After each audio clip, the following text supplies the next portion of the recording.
As you can see, the facility has multiple materials. The purpose for this is to break down the scale to fit into the community. We have stucco, we have integral colored concrete block that takes the materials of the site and brings it into the image of the building, and we have metal panel. We also take the masses and break it down into smaller volumes. We're trying to break the scale down of the school. And many of the charters out there will build with wood frame. Well, that's not the case here. This is a steel frame building, and you can see the blue features on it. That's where we highlight the exposed steel of the structure. It may vary from facility to facility, the basic builds of a different color, but it's still a quality construction.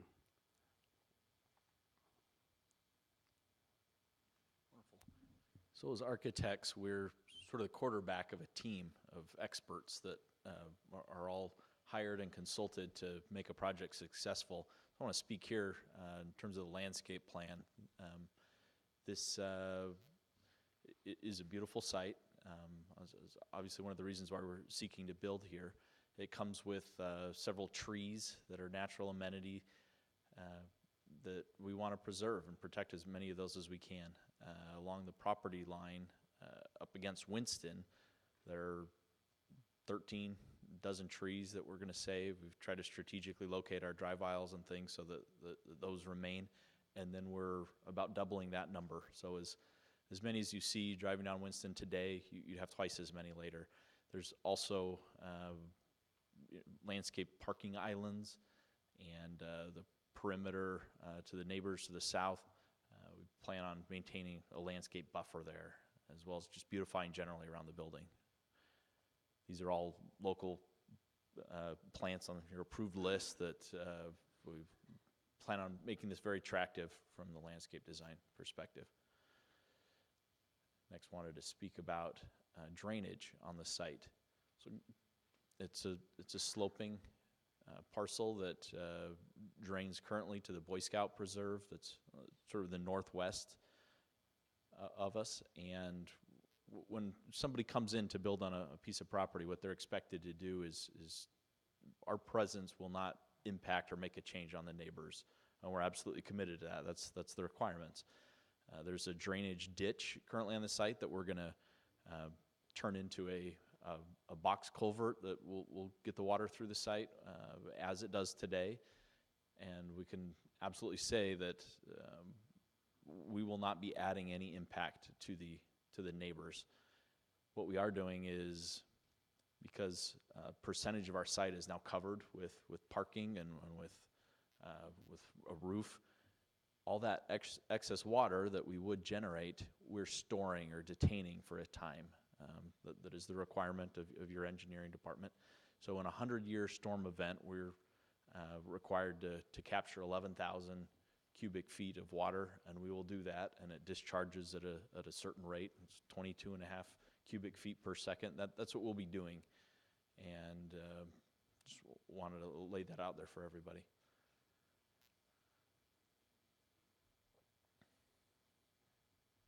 Yeah. I'm sorry. Yes. Let's talk about traffic.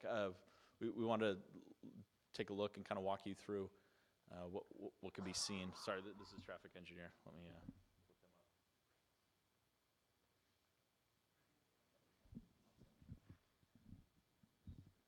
Hello, my name is Shauna Weaver, and I'm with Pape Dawson Engineers. We're here in Castle Hills, just right on the other side of 410, and I'm happy to be here tonight. Pape Dawson Engineers was contracted by BASIS to complete a traffic impact analysis, and so I'm here tonight to try to help explain the traffic studies that were done. And I'll admit I'm not a traffic engineer, and so I do have backup here in the audience, joined by Mark Hilge and Grant Wubin from our office. And so I'm gonna explain this because sometimes the language of traffic just needs to be translated into English. So I'm gonna give it a shot here. So what you're seeing up here on the screen is the AM peak hour traffic flow animation. So this is a video, and I have to admit it's not real easy to see up there on the screen, but let me just start off with just explaining what TIA stands for. A TIA is a traffic impact analysis, and typically a traffic impact analysis is done for a new development prior to construction, and it's a requirement of most municipalities in order to get a building permit. And so, sorry, you're not hearing me. So I'm just going to have to turn my back to you, which I'm not comfortable doing, but I'm going to just try to speak into the mic. So traffic impact analysis. So the purpose of the traffic study is to study intersections, and the intersections that are adversely impacted by the development. And the reason for that is because each intersection is studied to try to determine, each impacted intersection is studied to try to determine what can be done to improve that intersection, to bring it back up to the same level of service that it was before. And so, the intersections are studied at what's called the AM peak hour and the PM peak hour. And what that basically means is morning and afternoon rush hour.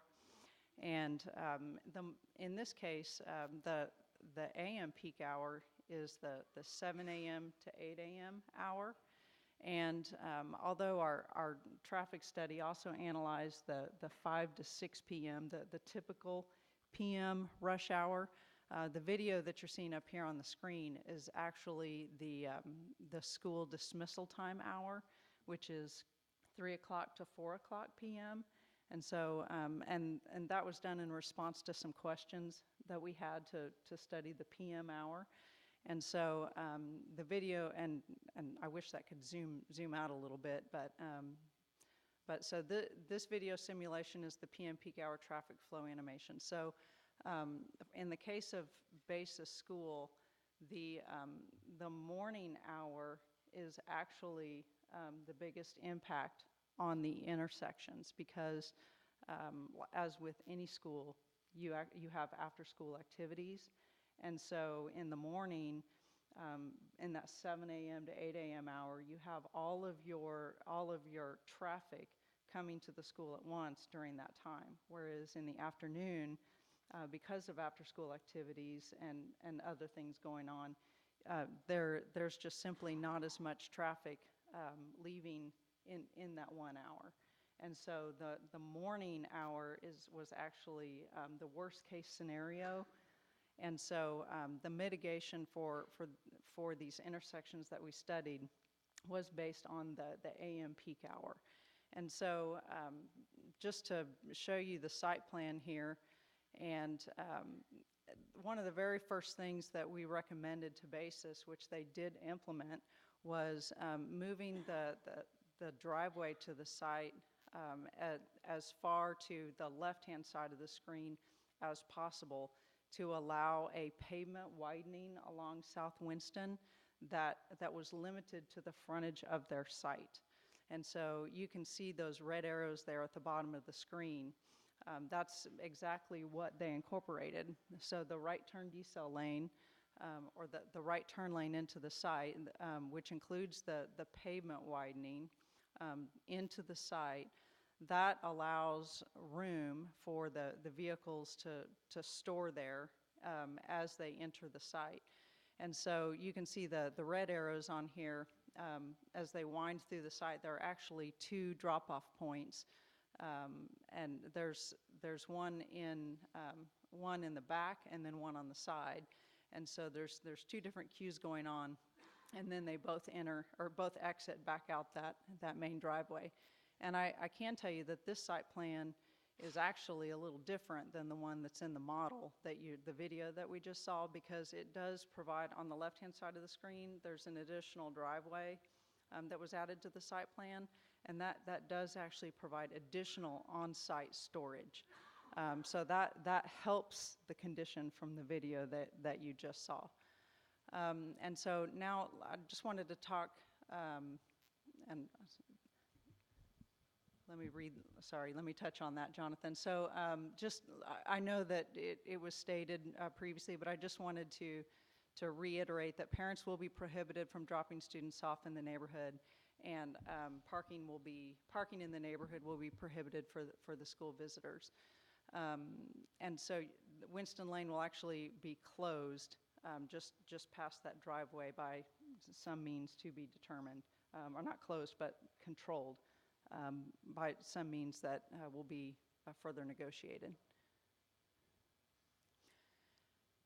And so this exhibit, which again, it's pretty hard to see up there on the screen, I acknowledge that. So there's basically two intersections that require mitigation as part of the traffic study to bring them up to an acceptable level of service, similar to what existed pre-development. And so I'll start with the furthest one out, which is Lock Hill Selma over there. So the first mitigation item is they're going to place delineators along that existing right turn lane to allow a free-flowing right turn. And so that's the first mitigation item. So then moving down to Winston and Northwest Military, there's actually a right turn lane on southbound on Northwest Military. There'll be a right turn lane added to turn right onto Winston, and then on Winston Lane itself, there will be pavement widening at that location also to allow a right turn lane and a left turn lane. So those are designated kind of by the yellow blobs that you see in that picture up there on the screen. And we do have this exact same exhibit that can be up here on the boards later if y'all want to stick around and ask questions. And so that's the intent of the traffic impact analysis, is to identify those improvements that will, again, bring those intersections back up to an acceptable level of service. And that's it.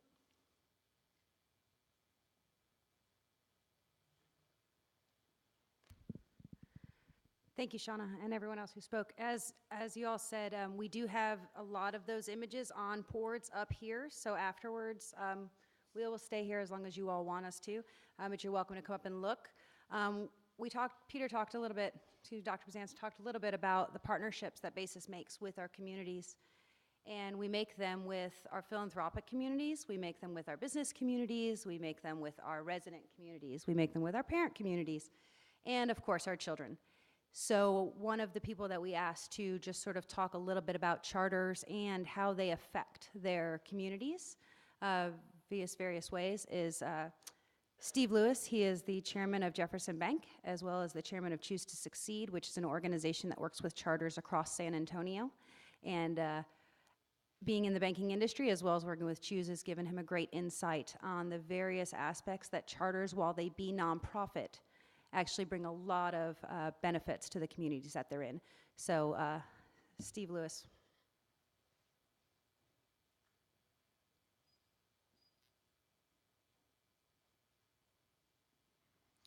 Thank you.